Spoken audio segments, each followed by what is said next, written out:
Buenas noches, bienvenidos a este Facebook Live. Soy la doctora Zenia Rodríguez, asesor médico de Grupo Menarini Centroamérica y el Caribe. Y agradecemos a todas las personas que nos acompañan el día de hoy a este Facebook Live y también al Acto de Gestomes por brindarnos la oportunidad de traerles un tema muy interesante el día de hoy.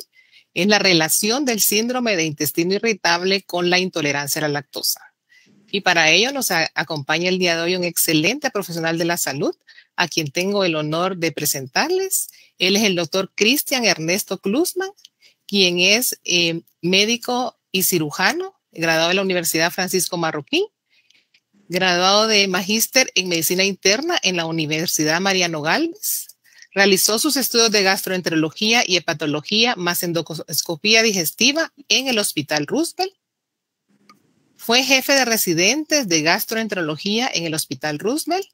Fue jefe adjunto de la unidad de gastroenterología en el Hospital Roosevelt de los años 2014 y 2015 y actualmente labora en su clínica privada Endosalud.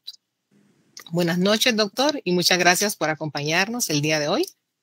Muy buenas noches, Zenia, y ante todo, muchísimas gracias a Grupo Menarini por la invitación para poder abordar este tema que es bastante interesante y también es bastante común en nuestra población. Así que va a ser un gusto poder platicar sobre preguntas que tenga la audiencia y también definiendo algunos temas importantes sobre este síndrome. Muy bien, doctor. Pues como sabemos, ¿verdad? El síndrome de intestino irritable, conocido también como colon irritable, es una enfermedad muy frecuente, ¿verdad? Que afecta de modo directo la calidad de vida de las personas. Y me gustaría que pudiéramos empezar nuestra conversación el día de hoy, si usted les puede decir a la audiencia qué es el síndrome de intestino irritable y qué es la intolerancia a la lactosa. Sí, claro. Pues con mucho gusto, Zenia. El síndrome de intestino irritable, precisamente, ocupa varias partes, pero principalmente es presentar dolor abdominal, ¿sí? Este dolor abdominal se puede presentar una vez por semana y debe estar presente al menos en los últimos 3 meses de forma muy común. Y este dolor abdominal tiene que verse acompañado principalmente de cambios en los hábitos defecatorios que se manifiestan como cambios en la forma de las heces y cambios en la frecuencia de las veces que voy al baño, ¿sí? Para que sea síndrome de intestino irritable, debe haber ausencia de alguna enfermedad orgánica que explique estos síntomas. Y la intolerancia a la lactosa es digámoslo así, una intolerancia a un disacárido que precisamente es la lactosa, y esto generalmente se lleva o se da porque a nivel de nuestras vellosidades intestinales perdemos una enzima que es la lactasa, y esto ya no somos capaces de digamos, destruir la proteína, de estas proteínas de la leche, y al no poder absorberlas son fermentadas por las bacterias colónicas, produciendo los síntomas de flatulencia, diarrea y dolor abdominal que conocemos cuando hay intolerancia a la lactosa. Excelente, doctor.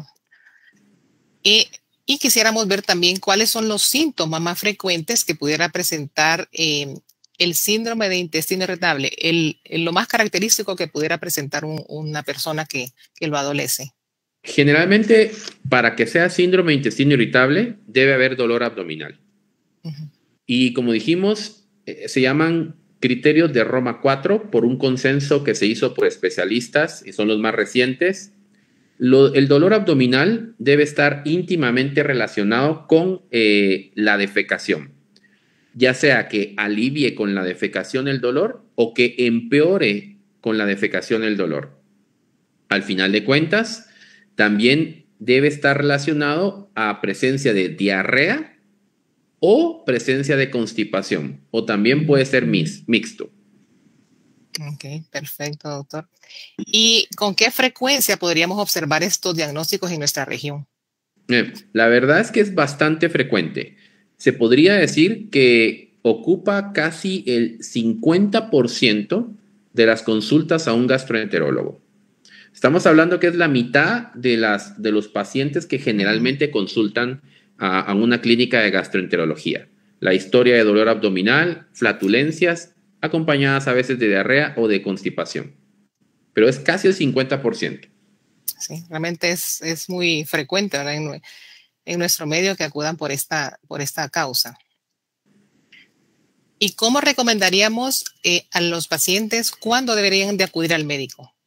Bueno, esto es muy importante, Senia, porque el tema del colon irritable, y para que sea colon irritable, debe existir ausencia de enfermedad orgánica. Así que, si yo tengo dolor abdominal, ¿ok? Pero yo ya estoy teniendo síntomas de cambios en mis hábitos defecatorios y esto se está asociando a una diarrea constante o a una constipación constante, yo tengo que buscar ayuda médica, definitivamente. Más aún, si yo llego a presentar algún síntoma de alarma, como sangrado gastrointestinal, pérdida de peso o antecedentes familiares también de haber tenido un familiar que haya tenido algo que no fuera colon irritable, ya sea cáncer de colon o una enfermedad inflamatoria. Pero en general yo debería buscar ayuda si tengo dolor abdominal y la presencia de diarrea que se alterne con constipación. Perfecto, doctor. ¿Y cuál sería la dieta recomendada en esos pacientes, verdad? Por ejemplo, ¿qué alimentos son los que afectarían más la sintomatología, verdad? ¿Qué es lo que ellos deberían de alimentarse? ¿Con qué tipo de alimentos deberíamos nosotros recomendarles, verdad? Para que tengan una dieta adecuada y entonces puedan disminuir los síntomas en estos pacientes. Excelente. Es una muy buena pregunta. Tenemos que mencionar que las causas etiológicas de colon irritable son muy variadas, pero precisamente la alimentación es de lo más importante. Estos pacientes deben entrar en un régimen, hemos visto, de dietas bajas en la producción de gas. Entre los médicos hablamos de una dieta muy especial, que es bastante nueva, que se llama dieta FODMAPs. FODMAPs es solamente un acrónimo para hablar de ciertos compuestos, que voy a mencionar algunos, como la fructosa, los oligosacáridos, los disacáridos, donde está la leche, ¿sí? Los monosacáridos y algunos ácidos polioles. Ese algoritmo básicamente nos habla del término FODMAPs. Cuando uno habla de FODMAPs, estamos hablando de alimentos que son altamente fermentables. Eso significa de que cuando llegan a nuestro intestino delgado, no logran ser procesados por nuestras enzimas que están en las vellosidades intestinales. Estos alimentos llegan casi en un estado completo, ¿sí?, sin poder procesarse, hasta el colon, y estando en el colon son procesados por bacterias. El problema es que cuando una bacteria desnaturaliza o rompe un disacárido, forma moléculas de azúcar, forma gas, y esto da diarrea, esto da gas y esto da flatulencia y dolor abdominal. Entonces, a estos pacientes sí es muy recomendable que hagan una dieta al menos de 8 semanas para ir buscando los alimentos que no les caen tan bien. Y esta dieta sí es muy específica, que es la que más se ha visto en los estudios que los ayuda a resolver sus síntomas, y es la dieta FODMAPs, que obviamente deben abocarse a un especialista para que los orienten, porque la verdad es que si uno pone dieta FODMAP en el internet, rápido uno puede encontrar información, pero de veras que lo más correcto es abocarse a una nutricionista que controle muy bien este tema o a un especialista que logremos orientarlos a cómo deben manejar esta dieta, porque estas dietas son altamente restrictivas de alimentos que en la actualidad realmente son sanos. Algunos ejemplos de alimentos que pueden estar relacionados en la dieta FODMAP: el exceso de cebolla, ajo, ¿sí?, sandía, mango, cosas que uno piensa y acá en efecto son sanas, pero lo que sucede es que estos pacientes no toleran la cantidad de gas intestinal. Entonces hay que tratar de restringir esto al menos un tiempo promedio 8 semanas generalmente, y luego se tiene que ir reintroduciendo la dieta paulatinamente, buscando cuál de los alimentos no me cae tan bien. Pero por eso mismo, porque la dieta es muy restrictiva, uno tiene que tratar de hacerlo siempre acompañado de un especialista. Sí, creo que lo que usted ha mencionado es muy importante, ¿verdad? Porque a veces, como hoy en día todo está en internet, vamos, buscamos y pensamos que lo podemos adaptar y no es así, ¿verdad? Porque todos los tratamientos deben de ser de forma individualizada, ¿verdad? Y como usted dice, con que sea un médico el que nos diga qué alimentos podemos consumir, irlo haciendo de forma paulatina y tener que cumplir como las 8 semanas, ¿verdad? Porque nada nos serviría que lo hagamos un tiempo, nos detengamos y continuemos, ¿verdad? Creo que es algo muy importante y la parte que usted dice que hay que introducir nuevamente poco a poco, ¿verdad? Para que la persona pueda ir identificando qué alimento realmente puede consumir y cuáles realmente no debería consumir, ¿verdad? Porque están aunados a aumentar la sintomatología en Así esos es correcto. pacientes, ¿verdad? Es correcto. Uh-huh.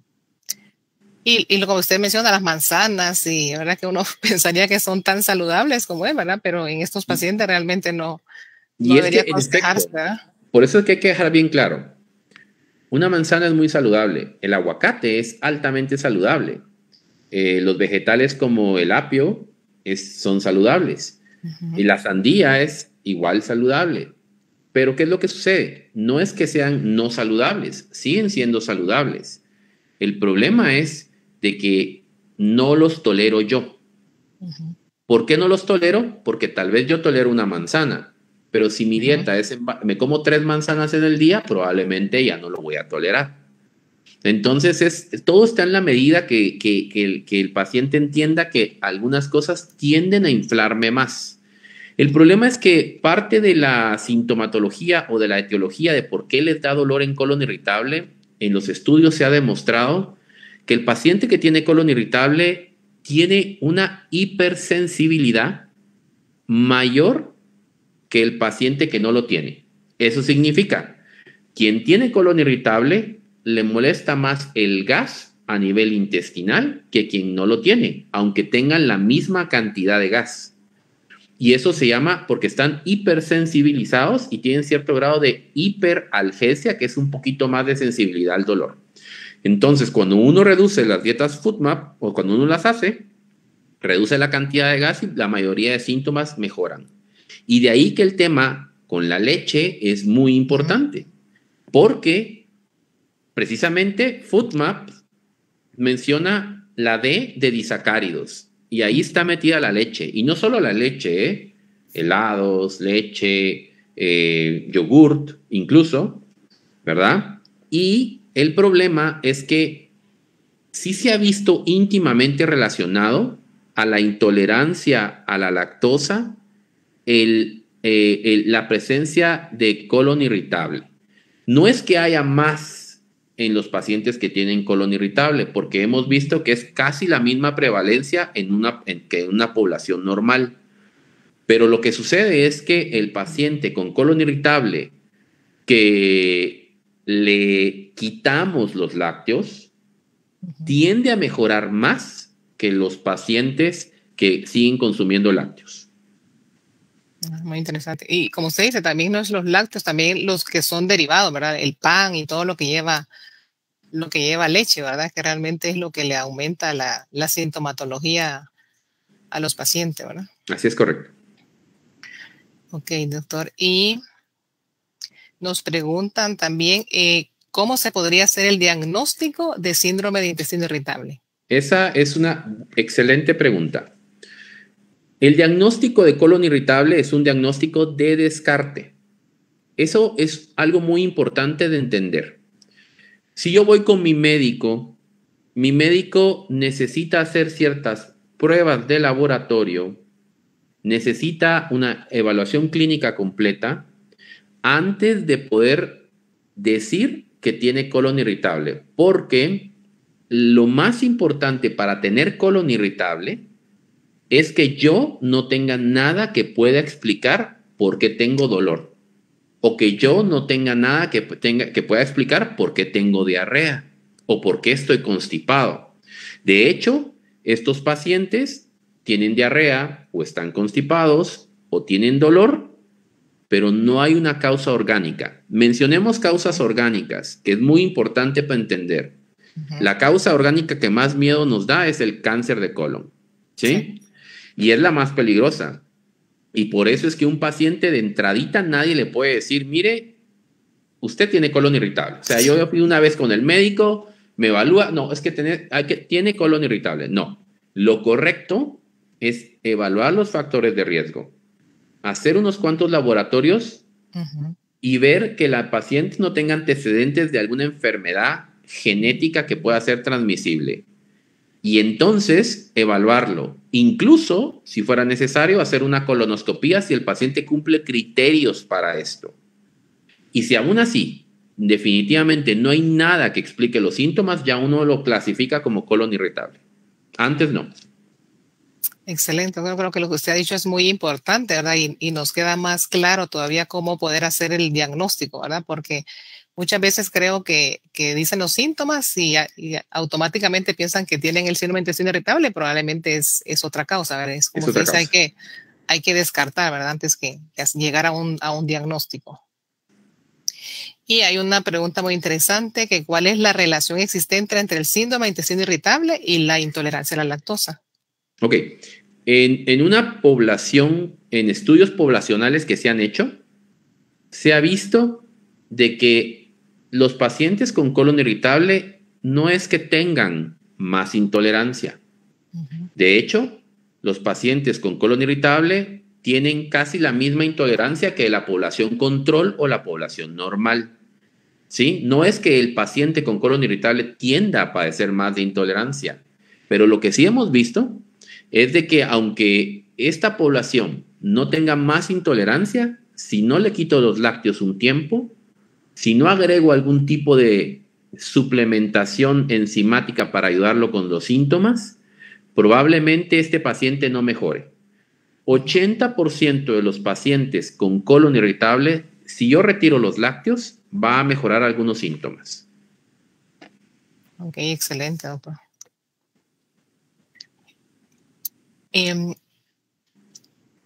Y la otra es saber si la intolerancia a la lactosa es una afección de por vida. En efecto, así lo es. Todos tenemos desde que nacemos, bueno, algunas personas no, por algunas enfermedades propias del nacimiento, la capacidad de poder desnaturalizar las proteínas de la leche a través de unas enzimas que tenemos normalmente en nuestras vellosidades intestinales, ¿sí? Que son la lactasa. Y esto hace que podamos destruir esta leche que llega a nuestro intestino y podamos absorberla sin que nos genere molestias abdominales. En general, la mayoría de la población, mientras más va creciendo, va a perder la capacidad de absorber leche. Esto puede ser totalmente normal. En algunos estudios poblacionales se ha visto que solo en algunos grupos específicos escandinavos, ¿sí? Europeos, personas que eran cuidadores de ovejas de siglos atrás, como que evolutivamente tenían más años de tolerancia a la lactosa. Pero una vez, digamos, pasamos la etapa de la niñez y vamos creciendo, la demás población y más dentro de los latinoamericanos, vamos perdiendo cierta capacidad para absorber leche. Esto no es reversible, ¿sí? No es reversible a menos de que mi capacidad para absorber leche sea por otra enfermedad que lastimó mis vellosidades intestinales. Pero normalmente no regresa esa capacidad. Mientras más grande soy, menos tengo la capacidad de absorber leche. Sí, sí, porque hay personas que pensarán que a medida que van aumentando en edad podría ir desapareciendo, mejorando, ¿verdad? Y entonces algo que creo que nos queda más que claro que no, ¿verdad? Es cuando tenemos que tener más cuidado, ¿verdad? Porque podemos tener más sintomatología, ¿verdad? Así es correcto. Doctor, ¿y estas personas que tienen intolerancia a la lactosa, cómo podrían ir por ejemplo, si quieren ir a comprar algo en los supermercados, cómo saber qué pueden comprar, ¿verdad? Que les pudiera dar menos sintomatología? ¿Cómo saber? Sí. Bueno, en general, La verdad es que creo que esto es algo que solo es cuestión de ir a leer atrás de los prospectos de cada alimento que uno va a consumir, pero tenemos que ser muy claros. Definitivamente leche completa, obviamente leche que no sea deslactosada, porque aquí no tiene que ver descremada. Aquí tiene que ser leche entera o leche descremada, definitivamente están fuera. El producto lácteo debe ser deslactosado. Crema y quesos también nos van a afectar. De hecho, el yogurt en algunos pacientes también puede producir molestias y a veces hay que buscarlo que sea cero de lactosa también. Y la verdad es que esta viene la parte complicada, porque a veces uno compra algún producto, especialmente productos que ya son solo para diluir, tal vez algún shake de proteínas, o a veces pasa, aquí en Guatemala tenemos incaparina, y a veces esto también tiene productos o trazas de leche, y como no nos damos cuenta, automáticamente la venimos a preparar a casa con agua porque pensamos que no se le puso leche, pero el producto ya lo trae. Así que es muy importante que si queremos ver esto, revisemos atrás y generalmente todos los productos que contienen leche lo dice contiene leche o contiene huevos o contiene ciertos productos importantes. Entonces, sí es muy importante revisar, pero dentro de lo más obvio, tratar de escoger productos deslactosados, descremados nos podrían ayudar un montón, pero más que todo deslactosados. Excelente, doctor. ¿Y cuál sería, por ejemplo, el tratamiento en sí para un paciente que tenga síndrome de intestino irritable y que también tenga intolerancia a la lactosa? Ok. Aquí, en general, tenemos que hablar que los tratamientos son muy variados. Etiológicamente, tenemos muchas causas por las cuales podemos llegar a tener los síntomas de colon irritable. Como sabemos, dolor abdominal, gas, diarrea o constipación. Así que el tratamiento primero se tiene que enfocar en qué tipo de colon irritable tengo. 25% de la población puede llegar a tener colon irritable con diarrea. Otro 25% colon irritable con tendencia a la constipación. Hay otro porcentaje que es mixto y otro porcentaje que no se clasifica.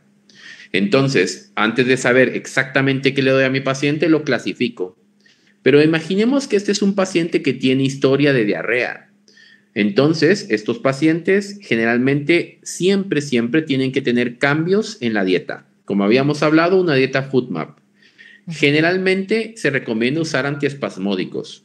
Esto lo encontramos principalmente en nuestros países de Latinoamérica, porque en países de Norteamérica normalmente no hay antiespasmódicos. Y si estoy dándome cuenta que la leche es de lo que más me afecta, pues definitivamente tratar de evitar la leche. Y si no logro evitar la leche porque me invitan a una comida o porque no sé si tiene leche lo que voy a comer, puedo usar un suplemento de lactasa, ¿verdad? Para poder tratar de disminuir los síntomas, ya que esto va a ayudar a que por lo menos esa leche que lleve la comida, si no lo sé, sea destruida por la lactasa artificial que viene en la enzima y automáticamente no tenga tantos síntomas de diarrea y flatulencia. En general, sí se recomienda dar si yo no sé lo que estoy consumiendo. Ahora, a veces pasa que a pesar de que yo sé que no tolero leche, me quiero comer un quesito, quiero comerme un helado. Y a veces, aunque esto no es lo más recomendable, pues sí uno podría usar una suplementación de lactasa específicamente, y esto nos podría ayudar un montón a tolerar un poquito más este alimento. Sí. O sea que si nos queremos dar un gustito por ahí, si tenemos otra alternativa, es bueno saberlo, ¿verdad? Así es correcto. Para disminuir los síntomas.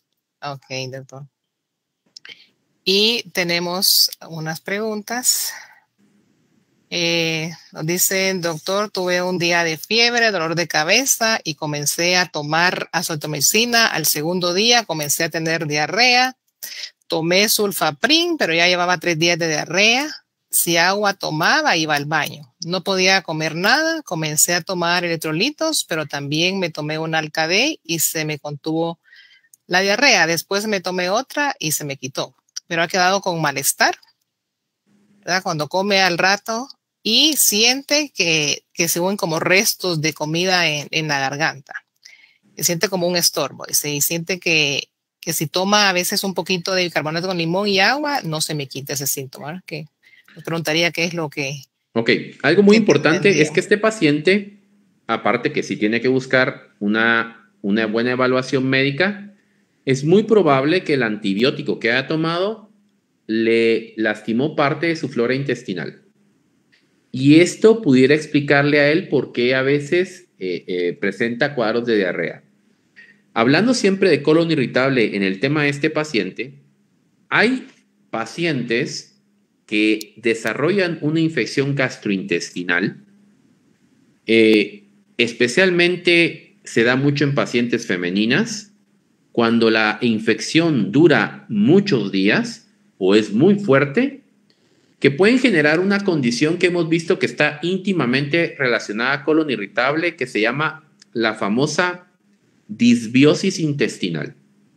En mi intestino, yo tengo un estado normal de bacterias beneficiosas para mí. Cuando yo tengo un proceso infeccioso y tomo antibióticos, destruyo esas bacterias buenas y entonces bacterias no deseables entran a formar parte de mi flora. Esto se conoce como disbiosis intestinal. Los pacientes que padecen de disbiosis intestinal, aunque a veces al estar tomando probióticos mejoran por un tiempo, si es más la cantidad de flora mala, flora bacteriana mala, la disbiosis puede hacer que yo me quede con un colon irritable post-infeccioso, que puede durar hasta 6 meses o un año. Entonces, precisamente hay que tener mucho cuidado. Si yo ya tengo ciertos síntomas, debo consultar con el médico. Este caso no parece tanto de colon irritable, parece que tuvo un proceso infeccioso, lastimó su flora, posiblemente ahorita tiene una disbiosis intestinal y esto le da los síntomas que los mantiene perpetuos, pero sí tiene que buscar un poquito más de ayuda. Sí, sí, lo más indicado sería que acudir con un médico para poder, como usted dice, descartar y llegar a un diagnóstico y dar un tratamiento realmente oportuno en estos pacientes, ¿verdad? Tenemos otra consulta. Cuando se es intolerable a la lactosa, la leche de soya es muy buena, consultan. Sí, no, la verdad es que de hecho parte de los suplementos que se pueden dar si yo soy intolerante a la lactosa es claro, yo puedo buscar leche deslactosada, aunque increíblemente hay pacientes que no la toleran incluso. Y puedo usar leche de soya o leche de almendra. Algo muy importante que a veces no se hace de rutina en un consultorio, pero que se puede hacer, es hacer una prueba o un test de carbono o de hidrógeno, que es una prueba de aliento, para ver si yo realmente soy intolerante a la lactosa. Ejemplo, nos hemos dado cuenta que algunos pacientes, mientras están con un episodio agudo por una diarrea, pues se vuelven intolerantes a la lactosa solamente durante ese tiempo. Pero estos pacientes se quedan con dudas si son o no son intolerantes a la lactosa. Entonces a ellos se les puede hacer una prueba, que es un test de intolerancia a la lactosa, que es un test de aliento, y esto nos dice ya con confiabilidad si el paciente es o no es. Hay pacientes que cuando ya regresa su prueba, ellos no son intolerantes a la lactosa y vuelven a tomar leche y les va re mal. Vuelven a sentir síntomas de diarrea, flatulencia. Cuando esto sucede, estos pacientes no son intolerantes a la lactosa específicamente. Probablemente son intolerancias a otras proteínas que contiene la leche. ¿Sí? Y esos son, digamos, distintos, de manejo distinto. Pero sí a veces, si uno tiene mucha duda, uno puede hacer una prueba de aliento para ver si uno es intolerante a la lactosa. Excelente. Sí, creo que así le queda más claro también el diagnóstico y ya puede tomar las medidas en cuanto al tratamiento, la dieta, como usted ha mencionado, ¿verdad? Que es muy importante. Correcto. Tenemos otra consulta. Dice, doctor, mi hijo pequeño es intolerante a la lactosa. Aunque ha mejorado su condición digestiva, no deja de sentir algún dolor en el sistema digestivo. ¿Qué hacer en estos casos? Bueno, en el caso de los niños, habría que ver la edad que tengan. Porque si es muy pequeñito, sí necesita asesorarse bien de la consulta de su pediatra para incluso cambiar la leche que él pueda consumir. Hay pacientes que desde pequeños tienen este problema y estos pacientes no mejoran mucho con la suplementación, digamos, de enzimas. Estos pacientes muchas veces hay que tratar de evitarles la leche o hacer una prueba de aliento y estar totalmente seguros que soy intolerante a la lactosa, porque como le comento, generalmente a veces no somos intolerantes a la lactosa, y sino que es tal vez a otra proteína de la leche, ya que esto no se recupera. Si yo soy intolerante a la lactosa, sigo siendo intolerante a la lactosa. Así que tal vez no soy intolerante a la lactosa, sino a otra proteína que tiene la leche. Sí, y en los niños, ¿verdad? Que hay que tener mucho cuidado, creo que también para el momento de etiquetarlos con un diagnóstico, ¿verdad? Es mejor. Exacto, más si soy niño. Imaginemos, si soy niño, la leche es muy importante. Y si desde entrada la quito porque yo sospecho que es intolerante a la lactosa, puede ser muy, digamos, afectar en su desarrollo nutricional. No es muy recomendable. Tiene que ir con su pediatra, tiene que ver si se le puede hacer una prueba de aliento de intolerancia a la lactosa para confirmar el diagnóstico. Y habrá que ver si realmente es intolerancia a la lactosa o intolerancia a otras proteínas de la leche. Sí, excelente, doctor. Bueno, ponen dónde están ubicados, pero eso aquí sería que se van a encontrar el producto en cualquiera de las farmacias de los países de Centroamérica y República Dominicana. Eso es correcto. Ok, y tenemos otra, dice, lactodigestomen no es para todos. A mí me causó un terrible dolor abdominal, entre otras cosas. Debería advertirte algún lado del blister porque se vende como caramelos, dicen en la farmacia, ¿verdad? Yo son los que sí les funciona. ¿Tendría algo que ver con el síndrome de intestino irritable, verdad? Probablemente esta persona no tiene síndrome de intestino irritable. Es difícil que la enzima de lactasa me vaya a ocasionar un efecto adverso. De todas maneras, yo o la persona que tiene una función intestinal normal tiene las mismas enzimas en las vellosidades intestinales. Así que es poco probable que sea a consecuencia del medicamento. Claro, siempre pueden existir las hipersensibilidades, pero que se manifiestan como una alergia. Entonces, es difícil que el medicamento como tal cause dolor. Si esto está sucediendo, creo que hay que estudiar otras causas y no pensar que tengo intolerancia a la lactosa o solamente colon irritable.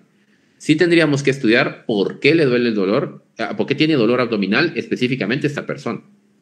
Sí, exactamente, ¿no? Porque así como usted dice, las enzimas pues hacen más beneficio, ¿verdad? Tienen más beneficio en los pacientes que daño, ¿verdad? Seguramente sería importante, como usted dice, acudir a un médico, investigar la causa y dar un tratamiento adecuado, ¿verdad? Porque no todos los medicamentos son para todas las personas, ¿verdad? Por eso hay datos específicos, como usted bien menciona. Tenemos otra, dice, buenas noches, yo sufro de mucho espasmo ya por la tarde y me da mucho dolor de espalda. ¿Qué podría ser? Bueno, de hecho, hay que entender que la mayoría de pacientes que tienen colon irritable se quejan principalmente por las tardes. Esto sucede porque mientras más voy comiendo durante el día, más gas voy generando. Anatómicamente hablando, el colon puede dar un dolor reflejo hacia la espalda. No solo hacia la espalda, incluso algunos pacientes se quejan de dolor incluso en los hombros o algunos en las piernas. Claro, estos son solo reflejos del dolor. Pero, vuelvo a repetir, yo creo que sí puede ser relacionado a un dolor intestinal, lo que esta persona nos está diciendo, pero igual, una muy buena evaluación, porque ante todo, colon irritable no debe haber enfermedad orgánica asociada. Si yo, aparte del dolor de espalda, tengo sangrado gastrointestinal inferior, tengo pérdida de peso, soy fumador, tengo antecedentes de cáncer de colon en la familia antes de los 45 años, tengo diarrea que no se controla, tengo un estreñimiento de reciente aparecimiento, y estamos hablando que reciente aparecimiento es un estreñimiento que se da en los últimos 3 meses. Aquella historia de un paciente que siempre ha estado normal, va al baño normal, pero recientemente se vuelve estreñido. Pues son síntomas de alarma. Y si el paciente tiene síntomas de alarma, ya no se puede considerar colon irritable. Se tienen que descartar otras enfermedades para estar seguros que es colon irritable. Sí, usted mencionó algo muy importante ahorita, los signos de alarma, ¿verdad? Porque no lo podemos atribuir al diagnóstico, como dice, sino que también ver antecedentes familiares, ¿verdad? Muy importante, como usted dice, el cáncer, ¿verdad? Que podría estar provocando esta sintomatología, y definitivamente la solución es ir con un médico, ¿verdad? Para poder ser evaluado y hacer un descarte y llegar a un diagnóstico, pues, oportuno, ¿verdad? Y por lo tanto, un tratamiento adecuado en estos pacientes, ¿verdad? Correcto. Tenemos otra, doctor. Dice, si los productos deslactosados alimentan igual que los que tienen lactosa. Sí, la verdad es que al final de cuentas, los productos deslactosados alimentan igual, porque básicamente lo que único que se ha quitado es si lo queremos ver así, este disacárido que no se absorbe bien y que es el que a la hora de romperse en el colon y que es roto por las bacterias, produce los síntomas de, si lo queremos ver así, flatulencia, diarrea en general, ¿verdad? Ok, doctor. Y yo no creo que es similar, que dice, tengo una pregunta, ¿por qué el lactodigestomig no funciona en todos? ¿Hay alguna otra solución o definitivamente solamente evitar la lactosa? Ok, esto puede ser, si lactodigestomen no funciona en todos, primero hay que ver la dosis que están utilizando. En general, 2 cápsulas sería una dosis recomendada para un alimento promedio que tenga leche. Pero muchas veces no tengo intolerancia a la lactosa. Tengo intolerancia tal vez a otras proteínas de la leche. O tengo intolerancia a, ejemplo, el gluten. O tengo intolerancia a la fructosa. Entonces, yo pienso que es la leche, pero realmente el alimento tiene otras cosas, y entonces le echo la culpa a que solo es la leche y que no funciona la enzima.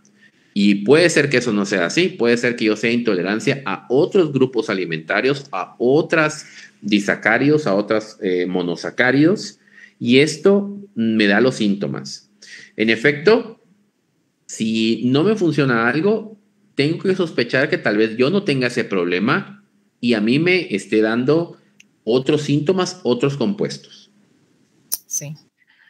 Pues sí, muy buena la respuesta, doctor, porque definitivamente, como usted menciona, si tomamos un medicamento que no es para mi diagnóstico, no me va a hacer efecto, ¿verdad? Porque no todos los productos funcionan en todas las personas, ¿verdad? Y hacemos también un diagnóstico correcto, como dice, ¿verdad? En este caso, pues, buscar apoyo para ver cuál es realmente el diagnóstico y poder dar un tratamiento adecuado, ¿verdad?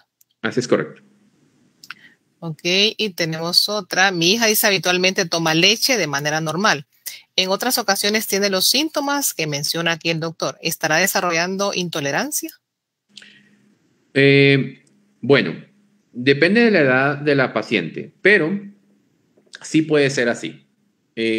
Cuando una persona empieza a desarrollar intolerancia y esto no se debe a alguna infección previa, la intolerancia es lenta y progresiva. O sea, pasa que tal vez cuando yo era adolescente toleraba todos los productos. Súbitamente, después de mis 20 años, empecé a tolerar el queso y la crema, pero no tolero la leche. Y voy creciendo y de repente ya no tolero la crema. Y sigo creciendo y poco a poco voy tolerando menos incluso los quesos. Sí, puede ser un hallazgo de que me estoy volviendo intolerante. Como repito, a cierta edad puede ser normal, especialmente si no ha habido infecciones previas. Pero aquí tal vez lo que uno podría hacer sería hacer una prueba de aliento y estar seguro que soy intolerante o no. Pero Sí pasa que no todos los alimentos tienen la misma cantidad de leche. O sea, un vaso de leche no tiene la misma cantidad de leche o este disacárido de lactosa que un vaso de leche condensada. Claro. El vaso de leche condensada va a tener mucha más lactosa que un vaso de leche. Y en medio estará por ahí el helado. Entonces, ¿qué sucede? Si yo espero que el medicamento actúe la misma dosis para el vaso de leche, para el helado y para la leche condensada, eso no lo voy a lograr. Y definitivamente, mientras más expuesto estoy a la lactosa o más cantidad de lactosa tiene el alimento que voy a consumir, más síntomas me van a dar. ¿Sí? Pero respondiendo a la pregunta de la persona, sí, puede ser un hallazgo inicial de intolerancia a la lactosa. Sería bueno que buscara pues un buen diagnóstico de esto. Esto, si no ha habido infecciones previas, puede ser normal, pero si es a edad muy temprana, sí sería bueno verlo. Sí, y toca un tema muy importante, ¿verdad? La cantidad o sea, el tipo, la leche, como usted dice, ¿verdad? La leche condensada obviamente está más cargada y obviamente la sintomatología va a ser mayor en los pacientes, ¿verdad? Entonces tenemos también que ver lo que estamos consumiendo, ¿verdad?